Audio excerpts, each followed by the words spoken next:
বাংলাদেশের স্বাধীনতা যুদ্ধে 8ম 8 বেঙ্গল রেজিমেন্টের তৎকালীন মেজর জিয়ার 8ম বর্ণের মধ্য দিয়ে শুরু হয়েছে উই রিভল্ট বর্ণ 8টি 8ম 1 বেঙ্গল রেজিমেন্টের 25শে মার্চ 1971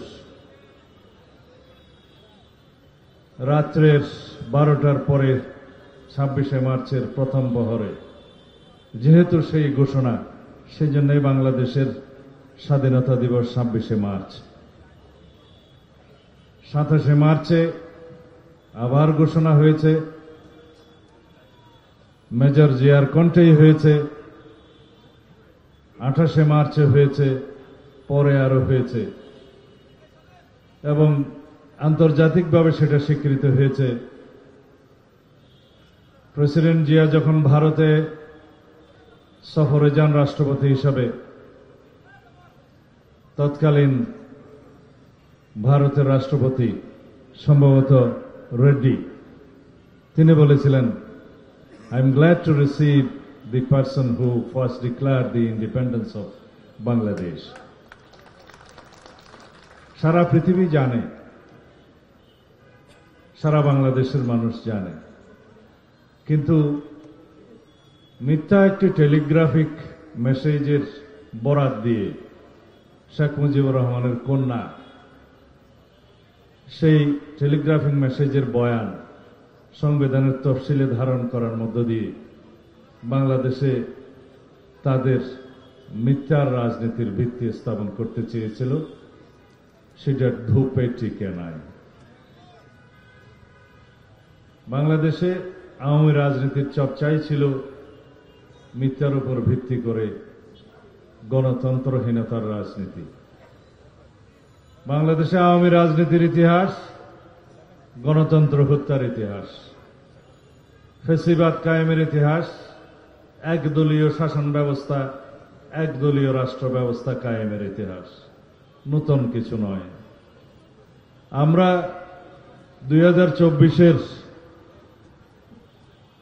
জুলাই আগস্টের ছাত্র গণ অভ্যুত্থানের মধ্য দিয়ে আওয়ামী বাকশালী ফ্যাসিস্ট শক্তিকে বিতাড়ন করতে পেরেছি, এটা সত্য।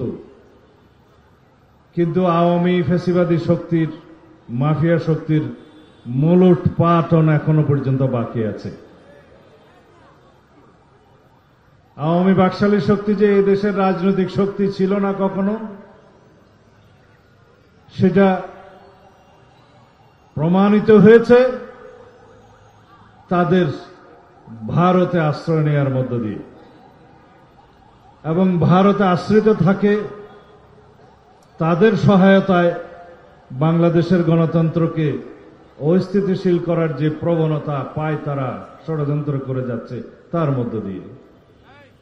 এদেশের রাজনৈতিক দল ছিল না আওয়ামী লীগ কখনো, আওয়ামী লীগ কখনো গণতান্ত্রিক দলও ছিল না, একটি মাফিয়া ফ্যাসিস্ট শক্তি ছিল গণতন্ত্রের মুখোশে আলকেল্লা পড়ে।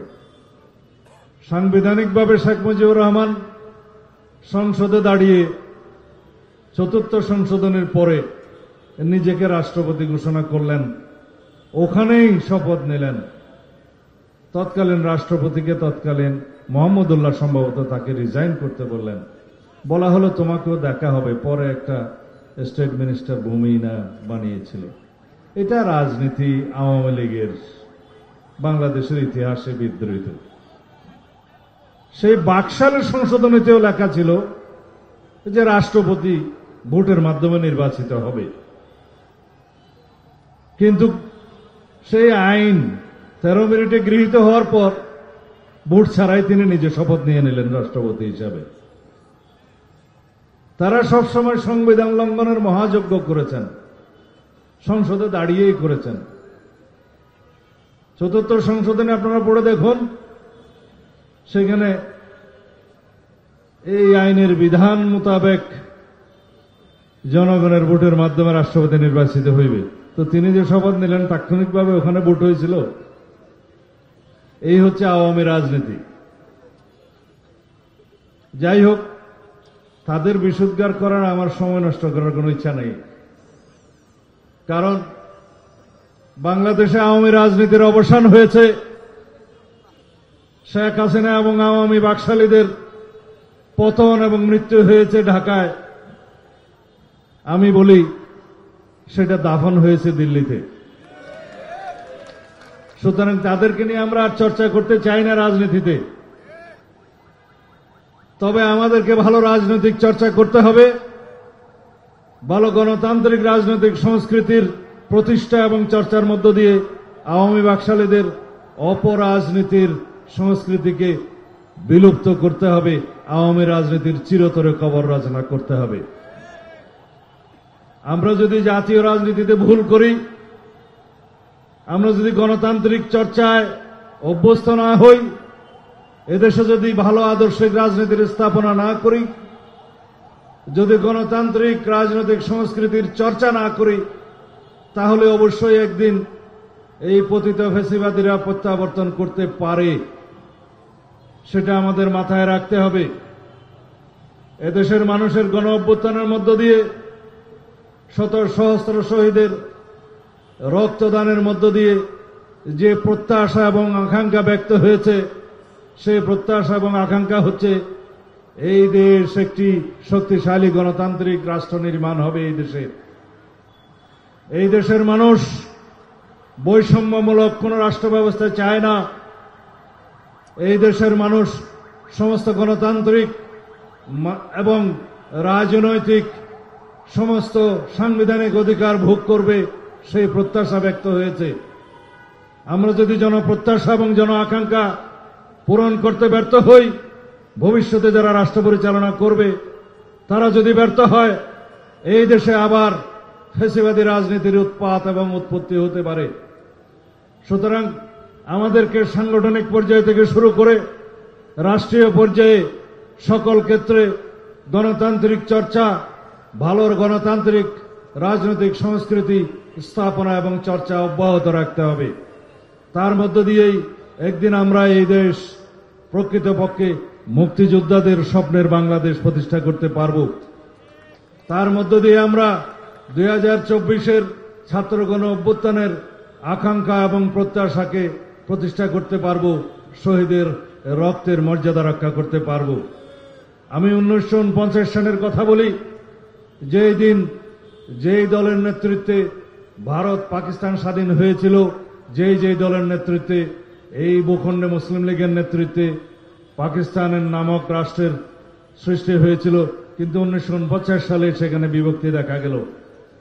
কারণ তৎকালীন শাসক গোষ্ঠী এই ভূখণ্ডের মানুষের কোন মূল্যায়ন করতে চায়নি, এই ভূখণ্ডের মানুষের অধিকারকে স্বীকৃতি দিতে চায়নি। তার মধ্য দিয়ে এই 1952 সালের শহীদ মিনারে যেখানে আমরা দাঁড়িয়ে আজকে কথা বলছি, সেই 1952 সালের ভাষা আন্দোলনের সৃষ্টি হল, যার মধ্য দিয়ে বাংলাদেশের স্বাধীনতার মূল সূত্র এবং ভিত্তি স্থাপন হল। আমরা আজকে সেখানে দাঁড়িয়ে কথা বলছি। এখানে দাঁড়িয়ে কথা বলার সুযোগ 1.5 বছর আগেও ছিল না। যেন আজীবন এই সুযোগটা অব্যাহত থাকে, সেরকম রাজনীতি আমাদেরকে করতে হবে। আমরা যেন গণতান্ত্রিক চর্চায় অন্য কোন রাজনৈতিক দলের অধিকারকে ক্ষুণ্ণ না করি। আমরা যেন রাজপথে গণতান্ত্রিকভাবে প্রতিবাদ জানানোর কোন ভাষাকে স্তব্ধ করে না দেই। এই দেশটাকে যেন আমরা পুলিশি রাষ্ট্রে পরিণত না করি। সেই আকাঙ্ক্ষাই হচ্ছে 24-এর আকাঙ্ক্ষা। সেই আকাঙ্ক্ষা ছিল 1971-এর আকাঙ্ক্ষা, কিন্তু সেই 1971-এর আকাঙ্ক্ষাকে ধূলিসাৎ করে দিয়েছিল শেখ মুজিবুর রহমান এবং তৎকালীন আওয়ামী লীগ, পরে বাকশাল। আমরা আশা করি 71 হয়ে যে 1990-এর আমরা পাটাতন সৃষ্টি করতে পেরেছিলাম সামরিক শাসন বিরোধী আন্দোলনে, সেই আন্দোলনে আমিও একজন ছাত্র দলের কর্মী ছিলাম এবং ছাত্র আন্দোলনের স্বৈরাচার শাসন বিরোধী ছাত্র আন্দোলনের একজন কর্মী হিসাবে আমরা সেই সংগ্রামে যুক্ত ছিলাম। 1990-এর পরের ইতিহাস আমরা সবাই জানি। দেশনেত্রী বেগম খালেদা জিয়ার হাত ধরে বাংলাদেশে সংসদীয় গণতন্ত্র রচনার ইতিহাস, দেশনেত্রী বেগম খালেদা জিয়ার হাত ধরে বাংলাদেশে কেয়ারটেকার সরকার প্রবর্তনের ইতিহাস, তারপরে বাংলাদেশে 2001 সালে আবার গণতান্ত্রিক চর্চা শুরু হয়, কিন্তু ব্যাহত হয় দেশি বিদেশি বিভিন্ন ষড়যন্ত্রের কারণে। 1/11-এর সৃজন হয়, বাংলাদেশের গণতন্ত্রের 12টা বাজে। তারপরে সেই 1/11-এর পরের থেকে 2024 পর্যন্ত দীর্ঘ 17 বছর ফ্যাসিবাদ বিরোধী গণতান্ত্রিক সংগ্রামের মধ্য দিয়ে অজস্র রাজনৈতিক কর্মী এবং সাংবাদিক সহ সমাজের সকল শ্রেণী পেশার মানুষের রক্তদানের মধ্য দিয়ে আমরা আজকে এই জায়গায় মুক্ত অবস্থায় দাঁড়িয়েছি, বাংলাদেশের নতুন গণতান্ত্রিক যাত্রা শুরু করতে পেরেছি। আপনাদের প্রতি আহ্বান থাকবে আমরা যেন 24-এর গণ-অভ্যুত্থানের শহীদের রক্তের মর্যাদা দেই। আমরা যেন এমন রাজনৈতিক চর্চা করি যাতে করে জুলাই গণ-অভ্যুত্থানের এবং 1971-এর শহীদদের প্রত্যাশা এবং আকাঙ্ক্ষাকে, এদেশের গণমানুষের প্রত্যাশাকে আমরা বাস্তবায়ন করতে পারি। সংসদীয়ভাবে, রাজনৈতিকভাবে, সাংবিধানিকভাবে এবং বিভিন্ন গণতান্ত্রিক প্রতিষ্ঠান এবং সাংবিধানিক প্রতিষ্ঠানকে শক্ত ভিত্তির উপর দাঁড় করিয়ে দিয়ে আমরা যেন সেটা বাস্তবায়ন করতে পারি। বাংলাদেশে সম্প্রতি 2টি ইতিহাস রচনা হয়েছে। অবশ্যই এটা অবশ্যম্ভাবী ছিল। গত 17 তারিখ বাংলাদেশে পতিত স্বৈরাচার ফ্যাসিস্ট শেখ হাসিনার একটি রায়ের ঘোষণা হয়েছে আন্তর্জাতিক অপরাধ ট্রাইব্যুনাল আদালতে। এদেশের মানুষের প্রত্যাশা এবং আন্তর্জাতিক মানদণ্ড বজায় রেখে এদেশের ন্যায় বিচার প্রতিষ্ঠা হয়েছে। শেখ হাসিনার একটি অপরাধে তাকে আমৃত্যু কারাদণ্ড, আর একটি অপরাধে তাকে মৃত্যুদণ্ড দেওয়া হয়েছে। এই রায় বাস্তবায়ন হবে ইনশাআল্লাহ। এদেশের মানুষ দেখুক এবং ভবিষ্যতে যারা রাষ্ট্র পরিচালনা করবে তারা যেন সেটা মাথায় রাখে যে এই দেশে স্বৈরাচারের কোনো জায়গা নেই, ফ্যাসিবাদের কোনো জায়গা নেই। এই দেশে যারাই গণতন্ত্র হত্যা করবে তাদের পরিণতি এরকম হবে। আর একটি ইতিহাস রচিত হয়েছে। 20 তারিখে সুপ্রিম কোর্টের আপিল বিভাগের রিভিউ শুনানির মধ্য দিয়ে দীর্ঘ বিচারিক প্রক্রিয়ায় তত্ত্বাবধায়ক সরকারের পুনর্বহালটা স্থাপিত হয়েছে। ইনজাস্টিস খায়রুলকের প্রতারণামূলক সেই রায়, তত্ত্বাবধায়ক সরকার ব্যবস্থা বিলুপ্তির যে খণ্ডিত রায়, সেটাকে প্রত্যাখ্যান করা হয়েছে এবং সেই জাজমেন্টকে বাতিল করা হয়েছে। দীর্ঘ 17 বছরের সংগ্রাম ছিল তত্ত্বাবধায়ক সরকার ব্যবস্থা প্রতিষ্ঠার মধ্য দিয়ে। তত্ত্বাবধায়ক সরকারের অধীনে বাংলাদেশে জাতীয় সংসদ নির্বাচন অনুষ্ঠান হবে। আমাদের সে দীর্ঘ লড়াই সংগ্রামের ধারাবাহিক প্রক্রিয়ার মধ্য দিয়ে 2024 সালে রক্তের সিঁড়ি বানাতে বানাতে সেই জায়গায় গিয়ে ছাত্র গণ অভ্যুত্থান সৃজন হয়েছে। এই ছাত্র গণ অভ্যুত্থান শুধুমাত্র 36 দিনের লড়াইয়ের মধ্য দিয়ে প্রতিষ্ঠা হয় নাই। সেজন্য যারা জুলাই আগস্টের চেতনার কথা বলে, সবার কাছে অনুরোধ থাকবে, আওয়ামী লীগ 1971 সালের মুক্তিযুদ্ধের একক কন্ট্রাক্টরে নিয়ে চেতনার ব্যবসা করতে করতে বিলুপ্ত প্রায় হয়ে গিয়েছে। সুতরাং 24-এর ছাত্রগণ অভ্যুত্থানের চেতনাকে যারা রাজনৈতিকভাবে রাজনৈতিক ব্যবসা করার কোন রকমের মানসিকতা লালন করে, তাদেরকে অনুরোধ করব, এই জুলাই ছাত্র গণ অভ্যুত্থানের এই অনুপ্রেরণা, এই ধারাবাহিকতা, এই ইতিহাস, এই চেতনা সমগ্র বাংলাদেশের মানুষের যারা গণতন্ত্রের জন্য লড়াই করেছে। সুতরাং কেউ যেন রাজনৈতিক দল সৃজন করে জুলাই ছাত্র গণ অভ্যুত্থানের চেতনার একক মালিকানা দাবি না করে। রাজনৈতিকভাবে চেতনার ব্যবসা যারাই করে তাদের পরিণতি শুভ হয় না। যাই হোক, আজকের এই অনুষ্ঠানে যারা আয়োজন করেছেন তারা অবশ্যই আগামী দিনের যে ঐতিহাসিক নির্বাচন অনুষ্ঠান হবে, জাতীয় সংসদ নির্বাচন অনুষ্ঠান। সেই নির্বাচনে সকলেই সামগ্রিকভাবে জনগণের পক্ষে ভূমিকা রাখার জন্য আপনাদেরকে অনুরোধ জানাই, আহ্বান জানাই। বাংলাদেশ এখন ন্যায় বিচারের মহাসড়কে উঠে গিয়েছে, নির্বাচনের মহাসড়কে চলা শুরু করেছে। কয়েকটি রাজনৈতিক দল জোট করেছে, তাদের মধ্যে একটি দল আছে যারা 2024-এর 7 জানুয়ারির আমিডামি নির্বাচনে অংশগ্রহণ করেছিল। আপনারা নাম খুঁজে নেবেন, 8 দলের মধ্যে একটি আছে। তাদের সাথে যারা গণতান্ত্রিক আন্দোলনের শরিক হয়েছে, তাদের কিভাবে জোট হয় আমার কাছে এটা বুঝে আসে না। রাজনৈতিক স্বার্থে গণ অভ্যুত্থানের স্বার্থকে জলাঞ্জলি দেওয়ার মতো ঘটনা। সুতরাং দলীয় সংকীর্ণ রাজনীতির ঊর্ধ্বে উঠে জাতি যে আকাঙ্ক্ষা দীর্ঘ 17 বছর যাবৎ ভোটাধিকার প্রয়োগ করার জন্য যে আকাঙ্ক্ষা পোষণ করছে এদেশের গণমানুষ, সেই আকাঙ্ক্ষার বিপরীতে যেন আপনারা না দাঁড়ান। কারণ আপনাদের ইতিহাস 71-এ জন আকাঙ্ক্ষার বিপরীতে দাঁড়ানো, 47-এ এই দেশের মানুষের আকাঙ্ক্ষার বিপরীতে দাঁড়ানো। এখন যদি আপনারা বাংলাদেশের মানুষের আকাঙ্ক্ষার বিরুদ্ধে দাঁড়ান, তাহলে জনগণ আপনাদেরকে প্রত্যাখ্যান করতে পারে। আমি জানি, বুঝি, আপনারা হয়তো আপনাদের দাবি দেওয়ার জন্য 5 দফা না কয় দফা দাবি দেওয়া আপনারা দিয়েছেন, সেই দাবি দেওয়ার জন্য আপনারা আন্দোলন করেছেন। একটা কি নির্বাচনের লেভেল প্লেইং ফিল্ড স্থাপন করা, সেটা নির্বাচন কমিশন এবং সরকার করছে।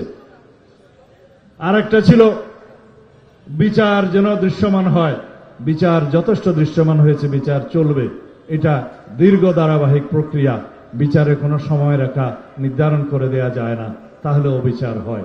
স্বাধীন বিচার ব্যবস্থা বিচার নিশ্চিত করবে ফ্যাসিস্ট শেখ হাসিনা সহ তার দোসর আওয়ামী লীগ বাদশালীদের যারা মানবতা বিরোধী অপরাধ এবং গণহত্যার দায়ে জড়িত, এর বাইরেও যারা যারা এই সমস্ত অপরাধের সাথে সংশ্লিষ্ট সকলের বিরুদ্ধে। তারপরে কি নির্বাচন অনুষ্ঠান করা। নির্বাচনের তফসিল তো আগামী সপ্তাহে অথবা 2 সপ্তাহ পরে ঘোষণা হতে পারে শুনেছি। এরপরে আপনাদের দাবি শুনেছি পিআর নামে আপনারা জিকির করছেন। তো বাংলাদেশের মানুষ, একটা জরিপে দেখা গিয়েছে 70% মানুষ তাদের ভাষায় পিআর নাকি চায়। আর একটা নিরপেক্ষ জরিপে দেখা গিয়েছে 56% মানুষ পিআর কি জিনিস বুঝে না। তাহলে আপনাদের এই 70% মানুষ কি এর মধ্যে নাই? বিভ্রান্তিমূলক কোন জরিপ নিয়ে বাংলাদেশের মানুষকে বিভ্রান্ত করা ঠিক হবে না। হ্যাঁ, আন্দোলন থেকে রাতারাতি সরে আসা একটু লজ্জা শরমের ব্যাপার আছে, কিন্তু জাতীয় রাজনীতিতে কৌশলে জনদাবির সাথে একাত্মতা পোষণ করা অত্যন্ত জরুরি। সেটা আমি জামাত ইসলামের ভাইদেরকে অনুরোধ জানাবো, জনদাবির সাথে একাত্মতা পোষণ করে নির্বাচনের মাঠে দাঁড়ান। আপনারা যখন আন্দোলনের ঘোষণা দিয়ে যমুনার সামনে অবস্থান দেওয়ার ঘোষণা দিয়ে যমুনা থেকে সরে এসে এখন গঙ্গার কিনারে দাঁড়িয়েছেন, আশা করি আপনারা ভবিষ্যতে জনগণের ময়দানে, নির্বাচনের ময়দানে অতি শিগগির আপনারা অবতরণ হবেন এবং যে সমস্ত দাবি দেওয়া আপনাদের ছিল তার পক্ষে যদি জনগণ মতামত দেয় সেই হিসাবে আপনারা ব্যবস্থা নিতে পারবেন। আশা করি আগামী জাতীয় সংসদ নির্বাচনে বাংলাদেশের মানুষ গণতন্ত্রের পক্ষে ভোট দিবে। আর বাংলাদেশ জাতীয়তাবাদী দল বিএনপির অপর নাম হচ্ছে গণতন্ত্র। বাংলাদেশ জাতীয়তাবাদী দল বিএনপির অপর নাম হচ্ছে শহীদ জিয়ার রাষ্ট্রপতির সৃষ্টি করা বহুদলীয় গণতন্ত্র। বাংলাদেশ নামক এই রাষ্ট্রটির যে সূচনা শহীদ রাষ্ট্রপতি জিয়া রহমানের কণ্ঠস্বরের মধ্য দিয়ে হয়েছে, ইনশাআল্লাহ তার উত্তরসূরি, সুযোগ্য উত্তরসূরি দেশনেত্রী বেগম খালেদা জিয়ার সুযোগ্য উত্তরসূরি বাংলাদেশের এই গণতান্ত্রিক আন্দোলনের সর্বোচ্চ নেতৃত্ব, ফেসিবাদ বিরোধী গণতান্ত্রিক আন্দোলনের চূড়ান্ত পর্যায়ে যার সিদ্ধান্তে এই দেশ ফেসিবাদ মুক্ত হয়েছে, জনাব তারেক রহমানের হাত ধরেই এই দেশ উন্নতির, প্রগতির, উন্নয়নের চরম শিখরে ইনশাআল্লাহ উন্নীত হবে। আমরা সেই দিন দেখার অপেক্ষায়। খোদা হাফিজ। বাংলাদেশ জিন্দাবাদ। বাংলাদেশ জাতীয়তাবাদী দল জিন্দাবাদ। বাংলাদেশ জাতীয়তাবাদী মুক্তিযোদ্ধা দল জিন্দাবাদ।